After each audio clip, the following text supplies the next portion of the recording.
വണ്ടി സ്റ്റാർട്ടായി കഴിഞ്ഞിട്ട് ആ ലൈറ്റ് തെളിഞ്ഞു വന്നു കഴിഞ്ഞാൽ അതിനർത്ഥം നമ്മുടെ പവർ സ്റ്റിയറിംഗുമായിട്ട് ബന്ധപ്പെട്ട് എന്തോ മിസ്റ്റേക്ക് ഉണ്ടെന്നാണ്. ജസ്റ്റ് ഒരു ഇൻഫർമേഷൻ. ഓക്കെ ആണ്, ഒന്ന് ചെക്ക് ചെയ്യണമെന്നുള്ളതാണ്. റെഡ് കളറിലെ ലൈറ്റുകളെല്ലാം വാണിംഗ് ലാമ്പുകളാണ്. അത് നമ്മൾ അനുസരിക്കേണ്ട ലൈറ്റുകളാണ്.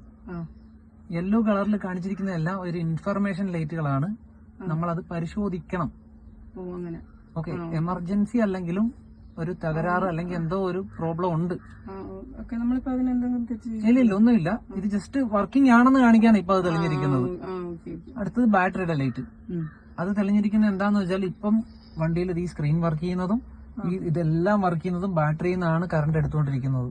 പെട്രോൾ എല്ലാം അല്ല, എഞ്ചിനിൽ നിന്നല്ല, ബാറ്ററി എന്നുള്ള പവറിലാണ് ഇതെല്ലാം വർക്ക് ചെയ്യുന്നത്. ഈ ഫാൻ വർക്ക് ചെയ്യുന്നത് വരെ ബാറ്ററിയിൽ നിന്നാണ് പവർ എടുത്തുകൊണ്ടിരിക്കുന്നത്.